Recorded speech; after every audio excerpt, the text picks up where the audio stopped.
Assalamualaikum warahmatullahi wabarakatuh. Halo Hamka Muda, ketemu lagi sama saya Riris di segmen Sersan Obi. Serius santai ngobrolin biologi. Sobat Obi, kali ini sebenarnya di studio ini agak dingin ya, tapi di luar sana tuh cerah. Secerah hati saya karena hari ini kita mau ngebahas tentang asal-usul kehidupan. Siang-siang obrolannya sudah berat, tapi semoga yang di rumah nggak ngantuk ya. Tetap menyimak obrolan siang hari ini karena kita kedatangan narasumber yang luar biasa, yaitu Kaprodi Pendidikan Biologi FKIP UHAMKA. Ada Ibu Dr. Andes Marianti Setianingsi MSI. Assalamualaikum Ibu, selamat siang. Waalaikumsalam, Tiris. Oke, Bu, gimana perjalanan ke FKIP, Bu? Macet? Iya, iya, Riz. Ini kalau siang sih insya Allah lancar ya, Riz. Tapi kalau pagi luar biasa, Riz. Oke, yang penting kita tetap semangat menjalani hari-hari ini ya, Bu ya. Iya, benar. Oke, seperti yang sudah saya sampaikan tadi, jadi Sobat Obi, kita kali ini mau ngobrolin asal-usul kehidupan. Sebenarnya sih kalau di biologi itu sendiri masih aja tuh banyak yang ngebahas atau meributkan, mericuhkan terkait dengan teori evolusi Darwin yang mengatakan bahwa manusia berasal dari kera. Padahal sebenarnya Darwin tuh tidak mengatakan demikian, tapi miskonsepsi di buku-buku, kemudian di pelajaran biologi SMA tuh banyak banget. Nah, kali ini kita mau bahas itu dari perspektif biologi dan Al-Quran. Sebagai umat muslim kan tentunya kita punya pedoman hidup ya, Bu ya. Ya. Jadi nanti kita bahas bersama Bu Marianti seperti apa. Kira-kira kalau dari perspektif Bu Mar sendiri tuh bagaimana sih terkait dengan asal-usul kehidupan, Bu? Oke. Terima kasih, Tiris. Telah diberi kesempatan pada siang hari ini bisa ngobrol bersama tentang asal-usul kehidupan. Tapi kalau apa kata Riris tentang evolusi, sebenarnya kalau saya secara pribadi evolusi saya kurang setuju sih, Riz. Tapi kapan-kapan deh nanti kita akan bahas. Ya, Tapi berarti ada seri-seri selanjutnya iya, ya, Bu. benar. Oke. Tapi hari ini kita akan memulai dari asal-usul kehidupan dulu aja ya, Riz ya. Ya, siap. Karena selama ini setiap kita yang belajar biologi itu pasti akan mengawali dari materi itu tentang asal usul kehidupan. Ya. Sebenarnya kalau kita lihat gitu, kalau di Al-Qur'an sendiri kan kita akan bicara tentang kehidupan selain dari ilmunya di biologi juga kita hubungkan dengan Al-Qur'an. Ya. Jadi di situ kalau kita bicara tentang asal-usul kehidupan di teorinya sendiri, Riz, itu kan kita mesti akan awal-awal belajar tentang teori apa itu? Makromolekul. Bukan. Apa tuh, Bu? Ini Riz punyanya Francis Turedi. Oh ya, abiogenesis, biogenesis Benar. gitu. Jadi mesti awal-awal asal-usul kehidupan itu akan bermula dari teorinya Francis Turedi tentang abiogenesis sama biogenesis. Nah, kita kan tahu ya kalau abiogenesis berarti makhluk hidup itu berasal dari benda mati. Benda mati, benar. Kan abiogenesis. Ya, abiogenesis itu sebenarnya kalau dilihat dari teorinya sendiri sih, misalnya kita hubungan dengan Al-Qur'an, Riz, kan kita memulainya sebenarnya di dalam Al-Qur'an itu sudah jelas bahwa pada saat kita mempelajari tentang biologi, tentang kehidupan, itu harusnya kalau yang tadi di Francis Turedi itu kan yang daging-daging toples itu nggak sih ya, Bu ya, itu yang sekitar abad berapa? Sebelum Renaissance muncul deh Iya, kayaknya. sekitar 15 ya, 17 18. Padahal kalau kita bicara tentang kehidupan di Al-Qur'an jelas-jelas itu Allah menciptakan pertama kali itu malaikat ya, di Al-Qur'an itu. Kemudian selanjutnya Allah menciptakan jin. Nah, yang terakhir yang goib-goib dulu ya Bu ya. Kemudian baru Adam gitu. Meskipun pada saat kita ketahui di situ, pembelajarannya di situ, malaikat sama jin itu sempat protes karena akan diciptakan makhluk yang menurut mereka, kenapa Allah menciptakan sedangkan kita sudah sempurna, kan gitu ya. Benar. Nah di situ pada saat Allah menciptakan tuh Adam, ya Adam itu pada saat jin sama malaikat itu protes, kemudian ternyata Allah itu memberi bekal kehebatan supaya Adam itu mempunyai kelebihan dari jin dengan malaikat. Kemudian diberi pengetahuan tentang Adam itu bisa menyebutkan benda-benda yang ada di sekitarnya, karena itu ternyata tidak dipunyai oleh malaikat dan jin tadi gitu ya Bu ya. Sehingga pada saat ditunjukkan, coba sekarang Allah mengatakan, Allah berfirman bahwa coba sekarang siapa yang bisa menyebutkan benda-benda yang ada di sekitar kita gitu. Nah ternyata yang mampu adalah Adam. Nah dari situ kita sudah tahu bahwa sebenarnya mulai tentang kehidupan, tentang pembelajaran biologi itu sudah sejak Adam. Karena pada saat Adam diciptakan itu benda-benda yang ada di sekitarnya kan berarti sudah ada ya, Riz ya? Iya, pastinya berarti, ya Bu. Berarti sekitarnya dulu diciptakan baru Adam kan? Iya. Nah, gitu. Jadi kalau di situ misalnya kita lihat bahwa ternyata kehidupan itu bisa berasal, kalau tadi dikatakan di teori tadi apa, Riz? Abiogenesis. Abiogenesis berarti berasal dari benda mati. Maka kalau dikatakan di dalam Al-Quran bahwa Adam itu diciptakan dari tanah, kira-kira benar apa tidak, Bu Rizya? Benar kan ya? Mati, iya, dari benda mati. Benar kan? Tapi sebenarnya pada saat kita belajar biologi, ternyata tidak begitu urutannya. Jadi pada saat abiogenesis, kemudian tumbang, ditemukan teori biogenesis itu dari Louis Pasteur. Iya. Nah itu malah justru sebaliknya, mereka mengatakan atau ilmuwan itu mengatakan bahwa kehidupan atau asal-usul kehidupan berasal dari benda hidup atau makhluk hidup sebelumnya lah ya. Iya.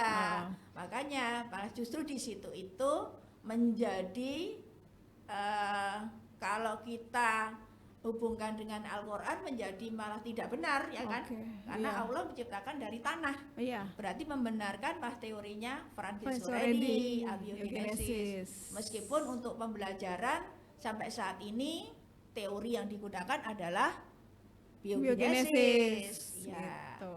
Nah di situ kita bisa mencerna bersama bahwa sebenarnya untuk asal-usul kehidupan itu untuk teori abiogenesis itu malah lebih dekat dengan Al-Quran yang abiogenesis ya Bu ya. Iya, biogenesis gitu. Nah, kalau tadi kita akan membicarakan tentang asal-usul kehidupan adalah gini, Riz. Apa tuh Bu? Tentang yang ada hubungannya dengan kehidupan, yaitu tentang ruh.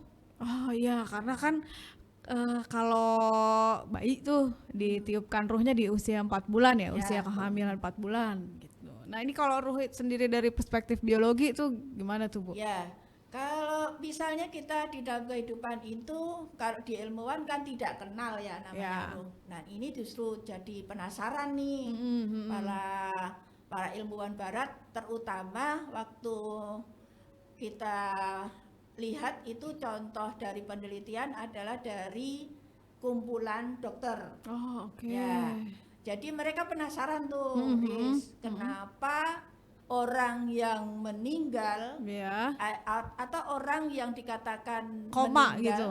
Apa udah langsung meninggal Bu? Meninggal. Meninggal bahwa seluruh organ tidak berfungsi lagi, ya kan?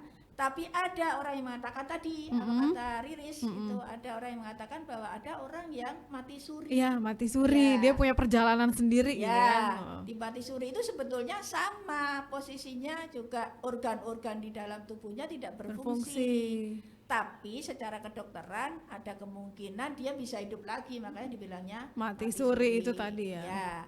Nah, berangkat dari itu semua akhirnya ada tuh, Riz, ini seru kalau misalnya penelitian ini baru ditemukan gitu ya? Sekarang nggak ditemukan, baru diketahui sekarang, kemudian diviralkan, luar biasa itu, Riz. Jadi penelitiannya begini, ada orang yang mau meninggal, katakanlah pasien ya, karena itu di rumah sakit. Itu menurut dokter itu hanya berapa hari lagi akan mati. Nah, kemudian dikumpulkan tuh para ilmuwan, para dokter gitu. Ini akan ada penelitian nih. Karena sebenarnya di orang-orang kedokteran itu sendiri dia bertanya-tanya apa sih sebetulnya kematian itu, gitu kan ya. Meskipun secara kedokteran yang mereka tahu adalah organ. Iya, jadi kalau kematian tuh pasti identik dengan organ-organ vital kita tuh nggak berfungsi. Ya, gitu. Seperti kalau misalnya pada jantung saat berhenti, lurus saja. Nah, itu berarti meninggal. Nah, itu ternyata mereka sebenarnya tidak bisa terima begitu saja gitu. Akhirnya mengadakan penelitian ini. Nah, pada saat itu ada seorang pasien yang kemungkinan sama beberapa dokter diperkirakan akan meninggal 2 atau 3 hari lagi. Nah, itu digunakan untuk percobaan. Meskipun mungkin ya, Riz, ini kalau percobaan manusia kan nggak boleh ya, Riz, ya. Cuman waktu itu diceritakan begitu. Jadi orang Barat ingin mengetahui sesuatu yang membuat orang benar-benar meninggal itu karena apa gitu. Ya, udah. Semua ilmuwan, semua dokter dikumpulkan di satu ruangan, kemudian dikasih monitor turis, dipasangi monitor semua, kemudian mayat orang yang akan meninggal, orang yang akan meninggal itu ditaruh di dalam peti. Ya, peti anti peluru, Riz. Luar biasa itu. Ini kayak ini ya, Bu ya. Kalau Ibu pernah nonton kayak Kapten Amerika gitu ya, tenggelamin di es gitu ya. Benar. Jadi itu di kaca anti peluru, ditaruh di dalam ruangan, kemudian dikasih seluruh ruangan ada monitornya. Jadi di situ istilahnya dipantau gitu ya, Bu, dipantau. Katanya tadi secara kedokteran kan 2 hari atau 3 hari meninggal ya. Ditunggu itu, Riz, sehari, 2 hari, 3 hari ternyata tidak meninggal, Riz. Tapi secara medis itu organ-organnya udah garis lurus gitu ya, Bu ya? Kalau sebelum nih maksudnya karena diperkirakan mati, diperkirakan. Tadi orangnya ya masih memang hidup gitu. Hidup. Cuman udah dimasukin ke peti itu tadi ya? Udah masukin ke peti. Nah, kemudian ditunggu beberapa saat, ternyata meninggal. Nah, meninggalnya apa tuh yang terjadi, Riz? Pernah dengar nggak, Riz? Belum sih, Bu, aku baru tahu. Ternyata peti tersebut meledak, Riz. Luar biasa itu.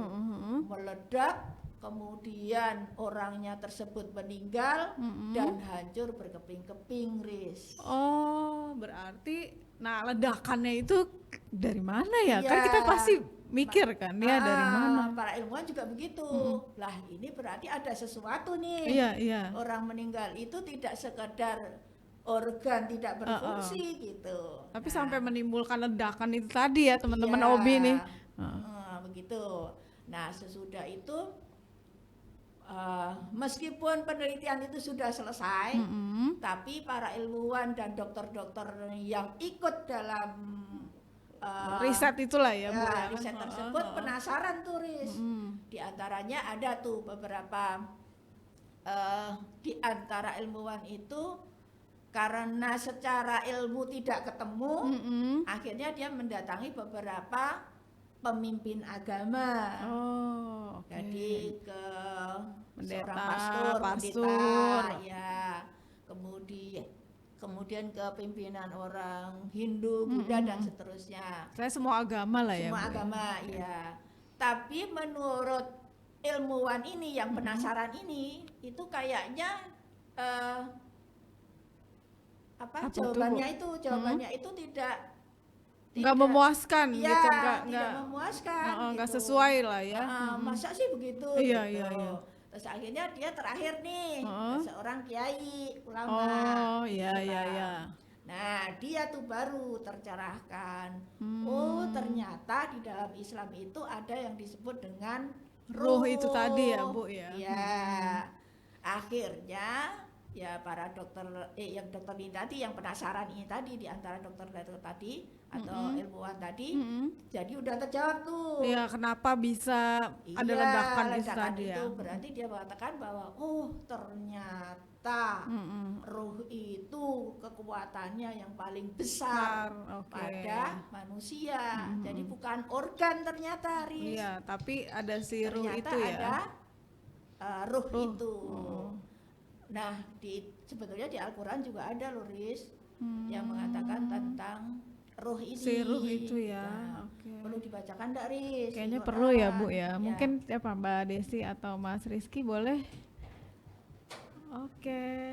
Ya. Boleh, Bu. Surat apa, Bu, kira-kira, Bu? Al-Isra, Riz.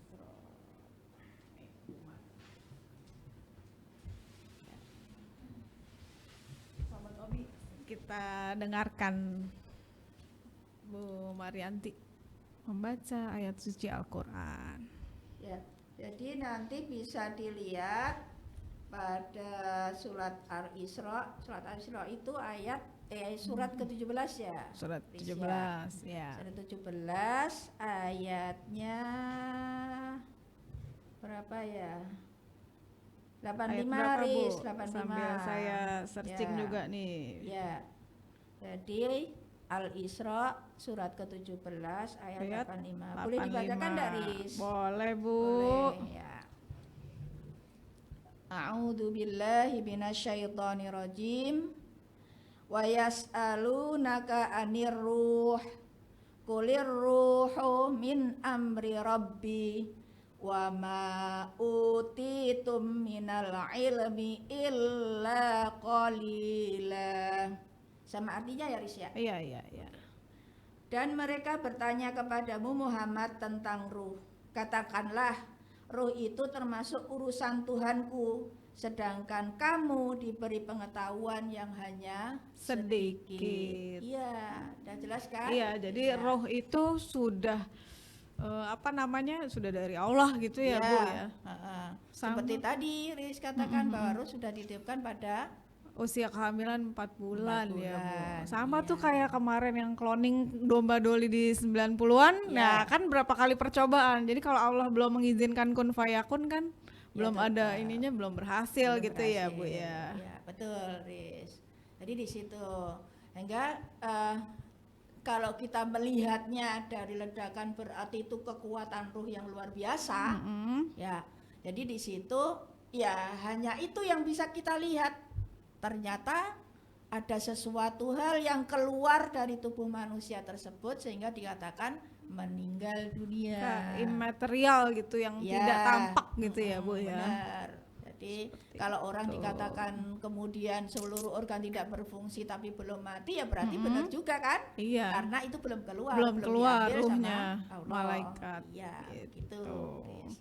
Nah, kalau udah ke ruh ini nanti kita akan coba, Riz, selain tadi asal-usul kehidupan, kan mesti ini berhubungan dengan penciptaan ya. Iya, teori penciptaan. Ya. Nah, kalau di evolusi tuh, Bu, teori penciptaan tuh bisa, kan kita 2 SKS tuh bisa gak selesai, Bu, kalau bahas itu gitu. Kalau ini gimana?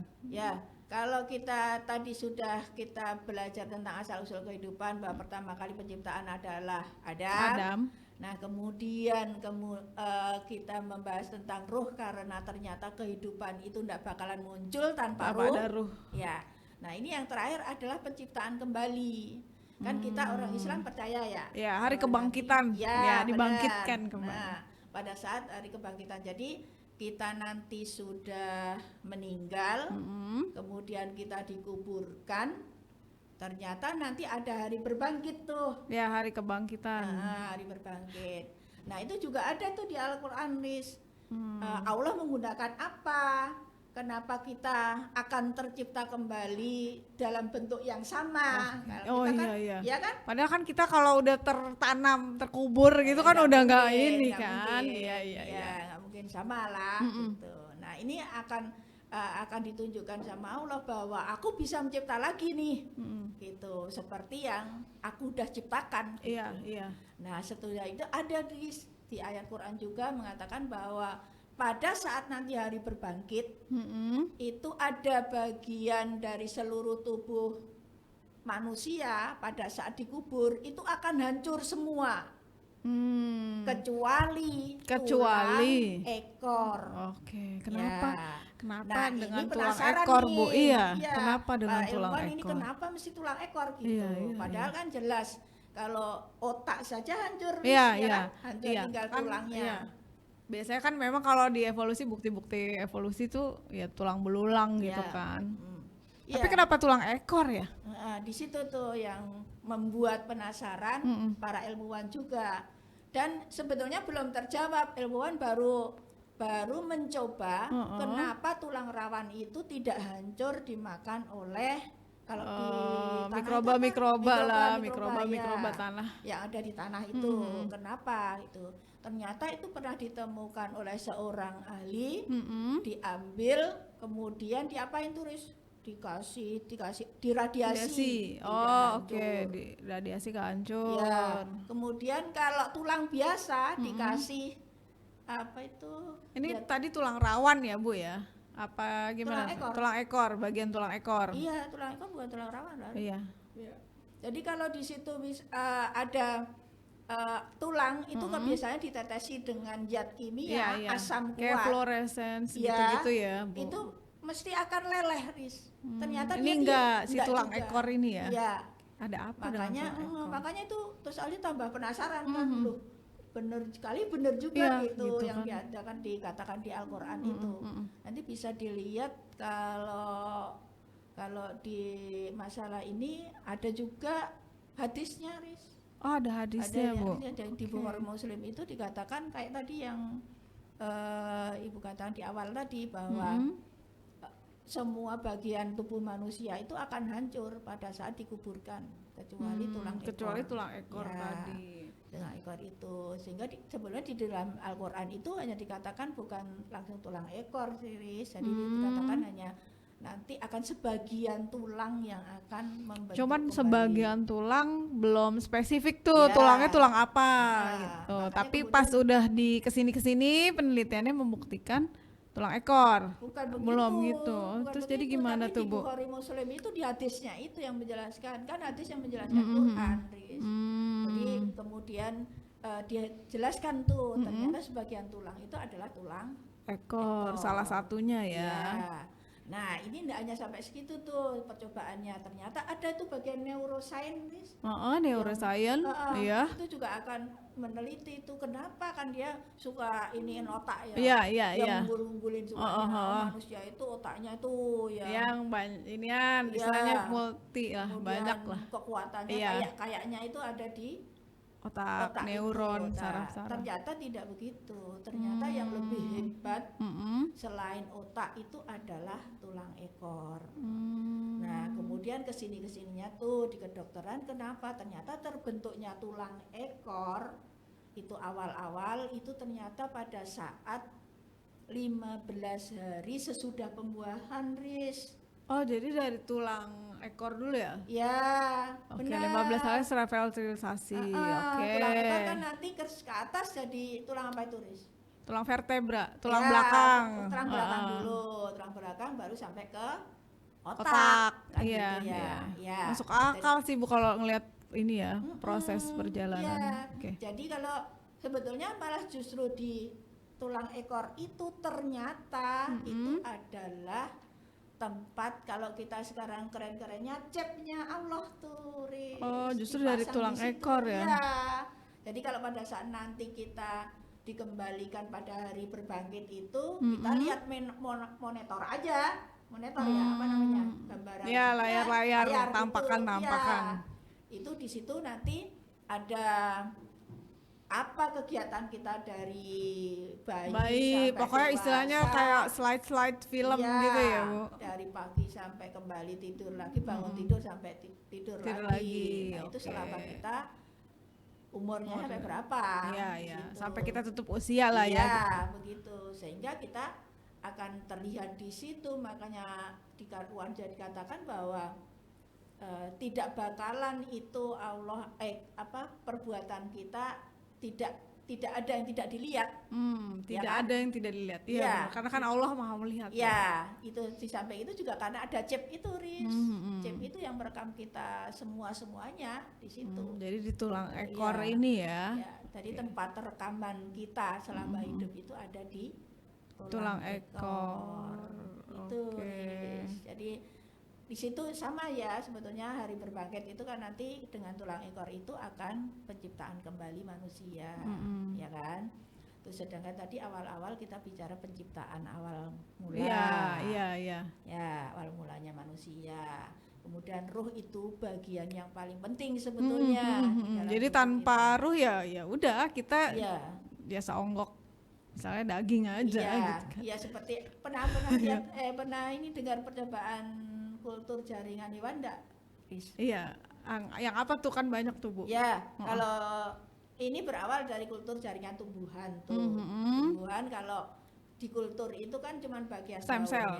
daunnya saja Oh, kan, iya, diambil daun. daunnya nanti tumbuh calon Batang, batang, calon iya, akar. iya. Nah ada tuh ilmuwan yang, nah kalau gitu berarti kita bisa dong kalau hewan gitu. Nah Oke. coba tuh dengan kulitnya katak.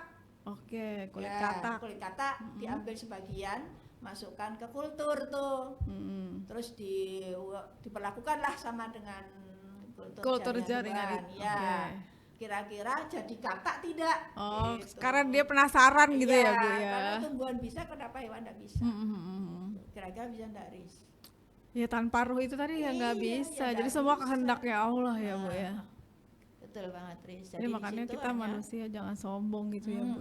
Bener banget. Jadi di situ hanya ada kulit yang tambah lebar tapi, Riz. Oh, jadi sekedar tumbuh aja, Ya, tapi nggak ada berkembang. ruhnya Nah, gitu. ya tetap nggak ada bisa jadi katak lah. Gitu. Oh gitu Bu. Jadi seru banget nih ya. Tadi intinya poinnya itu ruh ya. Sama kayak kita menjalani hari-hari nih Sobat Obi. Jadi kalau kita beraktivitas, terus kalau kita jiwanya tuh ruhnya belum menempel kayak kita nih Bu ya, kan kita ngajar nih. Tapi kalau ruh mengajar kita misalnya kayak masih males, terus teman-teman Obi juga mau kuliah terus aduh mager gitu. Tapi ruhnya itu harus dibangkitkan dulu, harus kita semangati dulu supaya nanti menjalaninya tuh dengan penuh amanah, dengan penuh sukacita seperti itu ya, bahagia selalu gitu. Terus kira-kira Bu, saya penasaran dengan si tulang ekor tadi, karena kan gini, ada juga kan ada organ vestigial ya, organ-organ yang hilang. Tapi sebenarnya kan dia nggak hilang nih, kayak kita kan sebenarnya punya tulang ekor ya Bu ya, tapi tidak memanjang seperti pada kera gitu kan, pada primata. Nah ini kalau menurut Bu Mar sendiri kira-kira masuk ini nggak sih terkait dengan yang teori penciptaan tadi, yang si tulang ekor tadi, meskipun kita kan tulang kita kan memendek gitu kan, bukan berarti kan kita pendek juga kehidupannya atau apanya. Kalau menurut Bu Mar tuh gimana tuh Bu? Enggak, jadi Gimana? di situ itu bukan menentukan panjang pendeknya umur ya, Miss, ya. Terus kemudian juga tidak menentukan apapun, karena di situ intinya itu adalah rekaman saja. Oh, jadi semua aktivitas kita Iya, itu diterekam di di situ situ. ya Bu. Tapi iya masuk akal karena kan perjalanannya dari tulang ekor terus nanti ke vertebra. Kan kalau kita lihat nih Sobat Obi di buku-buku biologi gitu ya.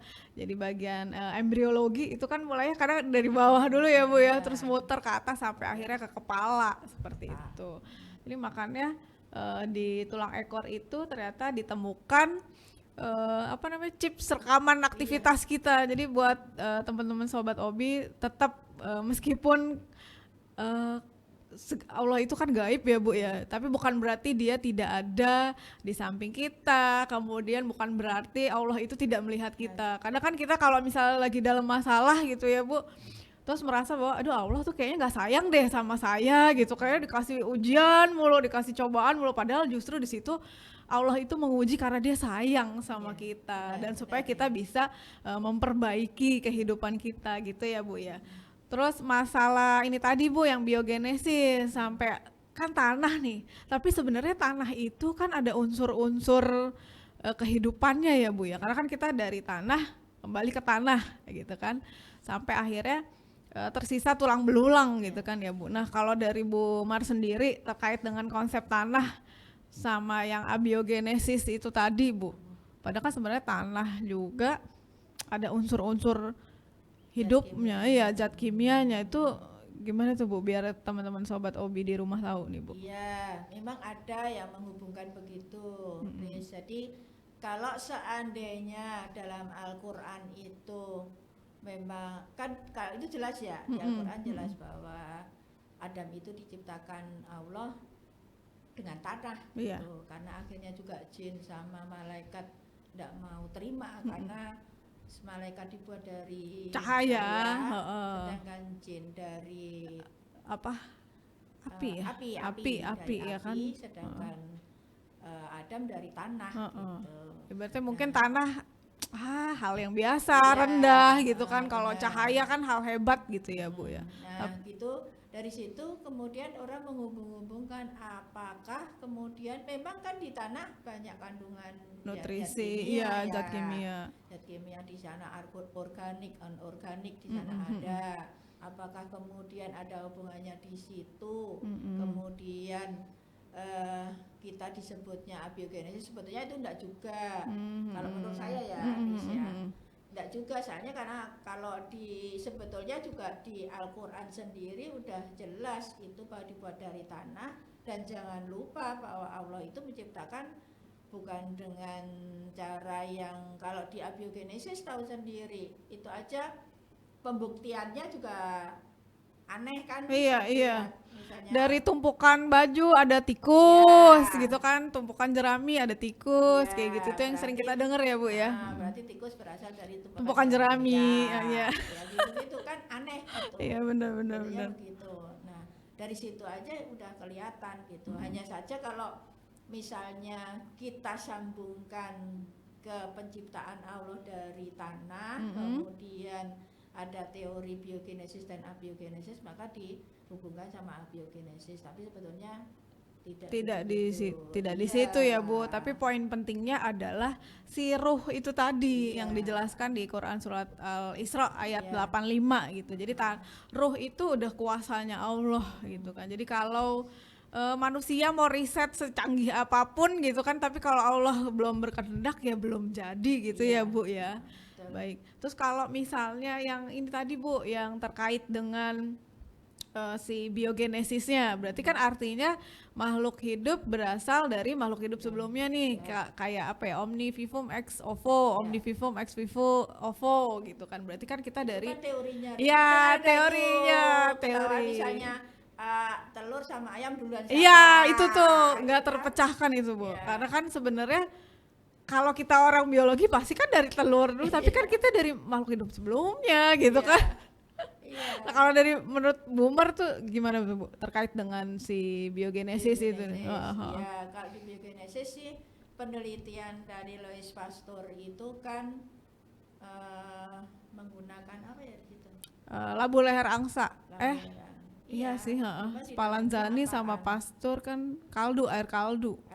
Kemudian di situ kan ada perlakuan yang dikasih itu ya, dikasih apa, leher angsa itu. Labu leher angsa. Ada yang lurus, ada yang bengkok-bengkok kayak leher angsa dan seterusnya. Terus kemudian muncul makhluk hidup di kaldu. Iya, si mikroba itu. Iya, munculnya itu karena di udara. Nah, di udara karena mengandung terdapat banyak labu leher angsa nih Bu. Itu kan terdapat menurut Louis Pasteur ya, di luar banyak makhluk hidup. Yang kasat mata. Nih kadang kan kita kalau berbicara kasat mata tuh identik dengan hal-hal yang gaib, padahal sebenarnya mikroba gitu-gitu kan masuk ya Bu ya. Nah, di situ dia masuk di si labunya, iya makanya jadi keruh airnya. Ya, jadi menurut si Louis Pasteur bahwa makhluk hidup berasal dari makhluk hidup juga lain, gitu kan. Seperti Cuman kalau itu. misalnya kita berangkat dari kita manusia, mungkin ya dihubungkan dengan penciptaan awal ketemunya sel telur sama sperma kali ya. Iya, kayaknya sih ya dari situ ya Bu. Ya. Tapi kalau misalnya dari ranah si teori evolusi ya manusia berasal dari manusia yang sebelumnya. Ya. Yang jelas bukan dari kera, karena saya nggak mau Bu disamain sama kera gitu kan ya Bu ya. Jadi kita fokusnya di ya manusia ya berasal dari kayak saya berarti kan dari ayah ibu saya dan ayah ibu saya dari yang nenek moyang terusnya gitu. Artinya tapi kalau dari konsep seluler mungkin dari sel telur dan sel sperma fertilisasi itu. Oke. Jadi terus selanjutnya si biogenesis sama abiogenesis ini kan kontra ya Bu ya, di istilahnya ya namanya ilmuwan kan ada yang saya lebih pro ke abiogenesis, saya pro ke biogenesis. Nah kalau dari kita nih Bu sebagai generasi milenial gitu kan, sebenarnya nggak milenial juga, kita kan udah, saya 80-an, ibu udah tahun 70-an gitu kan. Nah menyikapi perbedaan-perbedaan seperti itu di era digitalisasi ini bagaimana nih Bu terkait dengan konsep-konsep asal-usul kehidupan dan manusia, buat tips buat teman-teman OBI nih. Kalau kita nggak bisa terlepas ya di sekolah itu memang buku itu yang kita gunakan. Ya kalau misalnya kita mempunyai pemikiran sendiri, ya nanti siswa salah jawabnya kan gitu ya. Ya kalau menurut saya sih udah terima aja tuh teori, tapi ditanamkan dalam diri kita bahwa ini sebenarnya kurang pas gitu kan ya. Jadi kita perlu pelan-pelan meluruskan gitu ya Bu ya.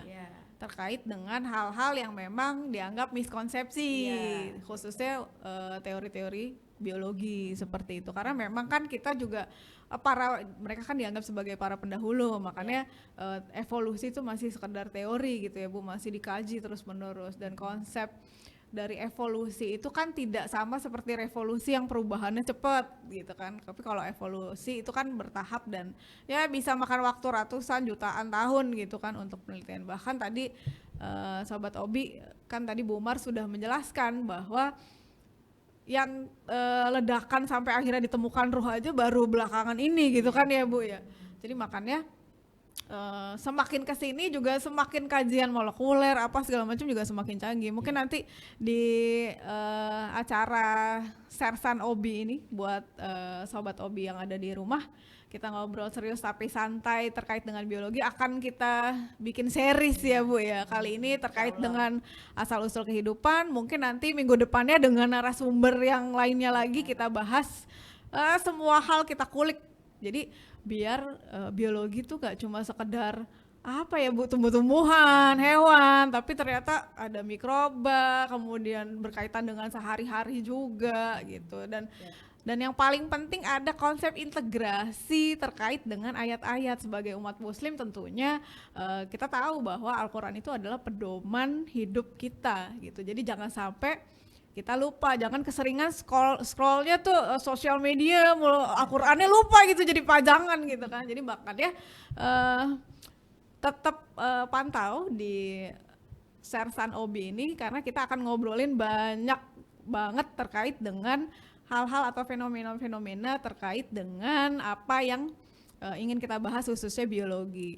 Ini kayaknya saya udah mulai kedinginan nih Bu di ruangan ini, jadi sebenarnya saya masih pengen lanjut nih ngobrol terkait dengan asal-usul kehidupan ini, dari mana sih kita asalnya dan seterusnya. Cuman karena saya udah mulai kedinginan nih Mbak Desi, nggak bisa diturunin nih AC-nya, jadi ya udahlah, mungkin kita cukupkan saja untuk series asal-usul kehidupan di Sersan Obi kali ini. Untuk Sobat Obi yang di rumah, sebelumnya terima kasih banyak Bu Marianti, karena Bu Marianti ini kaprodi kesayangan para mahasiswa nih ya untuk Sobat Obi di rumah. Jadi beliau ini sangat sibuk dan untuk ke kampus tuh juga perjalanannya panjang gitu kan, melewati kita antar kota ya Bu ya, antar kota, antar provinsi seperti itu. Jadi terima kasih banyak Bu Marianti, senang sekali obrolannya, sangat-sangat mencerahkan. Semoga Sobat Obi di rumah tercerahkan dengan apa yang disampaikan oleh Bu Mar. Jadi kita ketemu lagi di Sersan Obi di pekan berikutnya bersama saya Riris dengan narasumber yang lainnya. Terima kasih banyak. Wassalamualaikum warahmatullahi wabarakatuh. Bye bye. Oh ya, lupa ada tagline-nya Bu. Biologi itu kan kelupaan tuh.